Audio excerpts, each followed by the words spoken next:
नमस्कार विद्यार्थी मित्रांनो, स्वागत आहे आपल्या विजन नोकरी या यूट्यूब चॅनलवर। तर विद्यार्थी मित्रांनो, TRTI आणि बार्टीच्या विद्यार्थ्यांनी आणि महाज्योतीच्या विद्यार्थ्यांनी जे पोलीस भरती कंबाईनची एक्झाम दिलेली आहे, राज्यसेवेची एक्झाम दिलेली आहे विद्यार्थी मित्रांनो। तर त्यांचा कट ऑफ कितीपर्यंत लागू शकतो, कोणाकोणाचं सिलेक्शन होऊ शकते, ठीक आहे, काय काय यासाठी डॉक्युमेंट लागणार आहे आणि कधी यांचा रिझल्ट लागणार आहे, याबाबतची सर्व माहिती आपण आजच्या व्हिडिओच्या माध्यमातून जाणून घेऊ।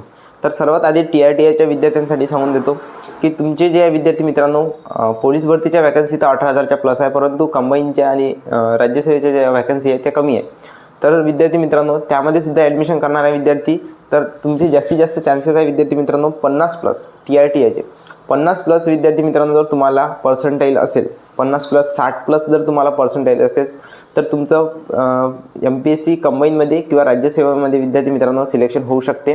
त्यानंतर बार्टीचे विद्यार्थ्यांना जर विद्यार्थी मित्रांनो तुम्हाला कंबाईनमध्ये आणि राज्यसेवेमध्ये सिलेक्शन व्हायचं आहे, तर त्यासाठी दोन फॅक्ट्स जे आहेत ते आपल्याला जाणून घेणं इम्पॉर्टंट आहे। कारण बार्टीचे जे महासंचालक होते सुनील वाले सर, त्यांनी आपले जेवढे विद्यार्थ्यांनी UPSCची CETची एक्झाम दिलेली आहे, तर त्यांनी निवेदन दिलेलं होतं की कंबाईन राज्यसेवा आणि UPSCच्या जे व्हॅकन्सी आहेत त्या 1000 किंवा 1200 करण्यात याव्या।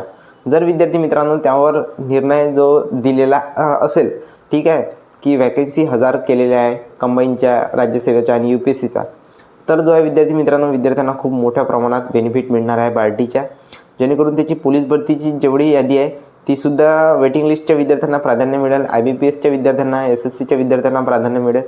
त्याबरोबरच 1000 ते 1200 विद्यार्थी जे आहे ते एक्स्ट्रा सिलेक्ट होणार आहे, तर त्यांचा कट ऑफसुद्धा कमी होऊन जाईल, परंतु TRTIपेक्षा जास्त येण्याची शक्यता आहेच। तरी त्यांना जे विद्यार्थी मित्रांनो माझ्या अनुभवानुसार जर वॅकन्सी इन्क्रीज झाल्या तर 80 प्लस पर्सेंटाईल बॉईजसाठी तर पाहिजे। कंबाईन राज्यसेवा आणि UPSCसाठी विद्यार्थी मित्रांनो 90 प्लसच तुम्हाला पर्सेंटाईल लागणार आहे बार्टीच्या विद्यार्थ्यांसाठी, ठीक आहे।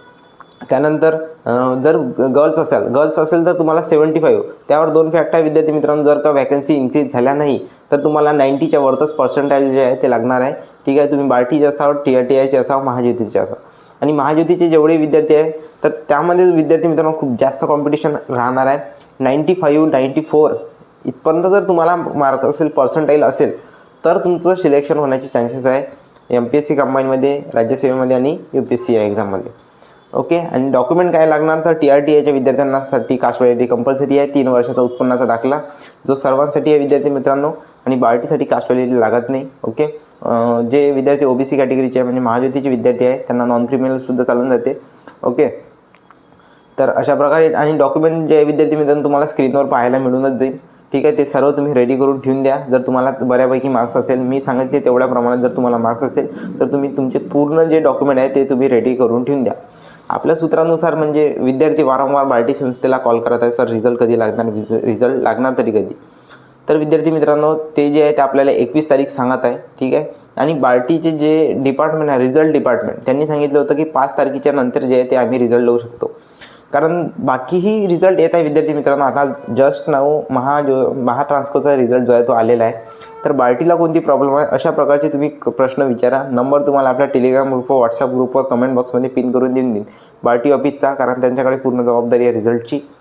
तर बार्टी ऑफिसला जेव्हा तुम्ही कॉल करसाल सर्वात आधी तुम्हाला एक सर जे आहे ते कॉल रिसीव्ह करणार, हेल्पलाईन नंबरवर असतात ते, तर त्यांच्याशी नका बोलू तुम्ही, त्यांना तुम्ही म्हणा की सर आमचा जो कॉल आहे तो रिझल्ट डिपार्टमेंटकडे ट्रान्सफर करा, ठीक आहे। ते जे आहे विद्यार्थी मित्रांनो तुम्हाला ऑथेंटिक माहिती जे आहे, जी काय प्रोसेस चालू आहे, ॲक्च्युअलमध्ये कुठपर्यंत प्रोसेस आली, ते सर्व माहिती जे आहे ते तुम्हाला देणार आहे, ठीक आहे। तर तुम्ही कॉल करून घ्या रिझल्ट बाबतीत, त्यांनासुद्धा नंबर तुम्हाला आपल्या डिस्क्रिप्शनमध्ये किंवा कमेंट बॉक्समध्ये पिन केलेला मिळून जाईल, ठीक आहे विद्यार्थी मित्रांनो। भेटूया नेक्स्ट व्हिडिओमध्ये, धन्यवाद।